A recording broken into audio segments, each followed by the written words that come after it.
नमस्कार, मैं डॉक्टर सौम्या आप सभी का मेरे YouTube चैनल आयुर्वेद साधना पे स्वागत करती हूँ। आज मैं आपके समक्ष एक टॉपिक लेकर आई हूँ जिसका नाम है दिनचर्या।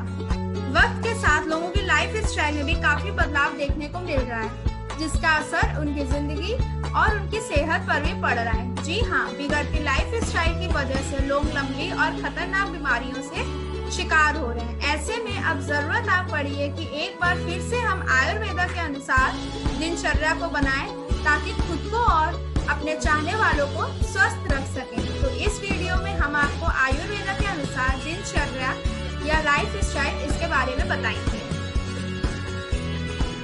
दिनचर्या दैनिक कार्यक्रम को ही दिनचर्या कहते हैं, जो प्रकृति के चक्र को ध्यान रखता है। आयुर्वेद दिनचर्या प्रातः काल के समय केंद्रित होता है और पूरे दिन को नियंत्रित करता है। आयुर्वेद ये मानता है कि स्वस्थ दिनचर्या शरीर और मन का अनुशासन है और इससे प्रतिरक्षा तंत्र मजबूत होता है और मल पदार्थों से शरीर शुद्ध होता है और दिन की शुरुआत ताजगी और आनंदमय होती है।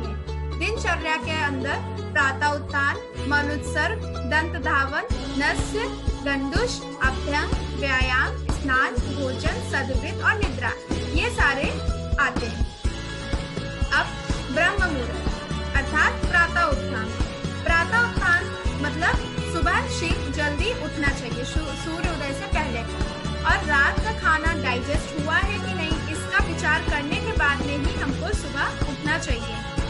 अब सुबह उठने का क्या फायदा है? सुबह उठने से हमको एक तो प्रदूषण रहित वायु मिलती है, ऑक्सीजन मिलती है, जिससे हमारे शरीर में उपयोगी रसायन का भी स्राव होता है और जिससे ऊर्जा एवं उत्साह का भी संचार होता है।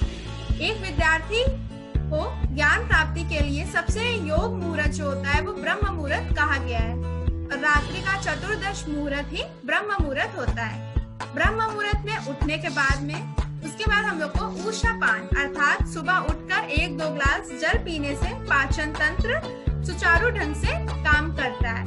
उसके बाद में ईष्ट का ध्यान करना चाहिए। ईष्ट का ध्यान करने से अर्थात ईश्वर का स्मरण करने से मन एकाग्र होता है, जिससे शारीरिक तथा मानसिक तनाव भी दूर होते हैं। तनाव से होने वाली व्याधियां शारीरिक और मानसिक ये भी उत्पन्न नहीं होती हैं।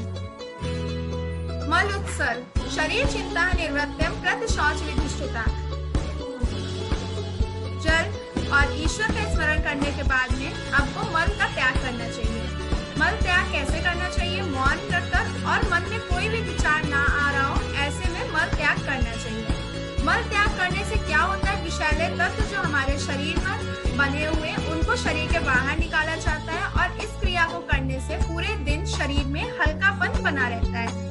और इस क्रिया के बाद में आचमन करना चाहिए अर्थात हाथ और पैर और अपने मुंह को अच्छे प्रकार से जल से साफ करना चाहिए, जिससे कोई भी प्रकार का संक्रमण ना फैले। दंत धावन 12 अंगुल लंबी कनिष्ठ उंगली के समान मोटी ऐसी दातुन से दंत को साफ करना चाहिए। दांतों और मुख की सफाई का सर्वश्रेष्ठ तरीका है दातुन करना। आयुर्वेद में वर्णित कौन कौन से दंत धावन विधि बताई गई? एक अर्क, न्योग्रात, खदिर, करंज, नीम, बबूल आदि पेड़ों की डंडी को दातुन करने के लिए कहा गया है, क्योंकि ये सब कटु तिक्त रस वाली होती है और इसलिए वे ज्यादा लाभदायक होती है दंत धावन के लिए। दंत धावन से क्या क्या लाभ होता है? इससे मुख में मलिनता, दुर्गंध, मुख रोग और दंत रोग सब नष्ट होते हैं। और जीव्या निर्लेखन भी उसके बाद करना चाहिए। जीव्या निर्लेखन अर्थात जिससे हमने दातुन क्रिया की हो, जिससे हमने दातुन का प्रयोग किया है, उससे उसको हमको बीच से मोड़कर उसी को जीभी के सदस्य बनाकर अपनी जीव्या का लेखन करना चाहिए। उसके बाद में नस्य आता है। नस्य अर्थात औषधि अथवा औषधि सिद्ध स्नेह को नासिका छिद्र द्वारा प्रयुक्त किया जाता है। इसको रोज सुबह 2 से 3 बूंद गर्म करके ठंडा किया हुआ सरसों या तिल का तेल नाक से डालना चाहिए, जिससे इससे फायदे क्या क्या होते हैं? इससे ऊर्ध्व जत्रुगत रोग नहीं होता है और नेत्र ज्योति भी बढ़ती है। अब केश काले और लंबे होते हैं और समय से पूर्व ना वो झड़ते और ना वो सफेद होते हैं। फिर आता है गंडुश और कबल। ये 2 अलग अलग प्रक्रिया बताई गई है। गंडुश में क्या होता है कि हमको मुख में पदार्थ को भरना है, तेल को भरना है और उसको इतना देर तक मुंह में बनाए रखना और ना मुंह को हिलाना भी नहीं है इसमें, और उसके बाद में कुछ समय बाद में उसको थूकना पड़ता है। और कबल में क्या होता है कि मुख में हमने तेल भरा है लेकिन उतने उधर हिला सकते हैं। और इससे फायदा क्या होता है, इससे हनु अर्थात मैंडिबल में बल की वृद्धि होती है, जीभ स्वच्छ होती है और अन्न में रुचि होती है, क्योंकि हमारा मुख भी स्वच्छ हो जाता है और रस का उत्तम ज्ञान होने लगता है। अब आता है व्यायाम। जो चेष्टा मन के अनुकूल हो, शरीर में स्थिरता एवं बल को बढ़ाती हो, उसे हम व्यायाम कहते हैं। व्यायाम के अंतर्गत सूर्य नमस्कार, एरोबिक्स, योग या दैनिक व्यायाम जो कि रोग प्रतिरोधक शक्ति क्षमता को बढ़ाने में बहुत ही मददगार होते हैं। शरीर के समस्त स्रोतस की शुद्धि होती है, रक्त संचार बढ़ता है और अवशिष्ट पदार्थ जो कि हमारे शरीर में हानि पहुंचा रहे हैं, उन पदार्थों को वो श्वेत के द्वारा भी शरीर के बाहर निकाल देता है और अतिरिक्त चर्बी अर्थात मीट को भी ये घटाता है। उसके बाद में आता है अभ्यंग। अभ्यंग क्या होता है, स्नान के पहले अर्थात शरीर पर अच्छी प्रकार तेल की मालिश करना। इससे फायदा क्या होता है, इससे त्वचा कोमल और कांति युक्त होती है और रोग रहित रहती है। त्वचा में रक्त संचार भी अच्छा होता है और बढ़ता भी है और विषैले तत्व जो होते हैं वो भी शरीर से बाहर निकलते हैं और त्वचा में झुर्रियां नहीं पड़ती हैं।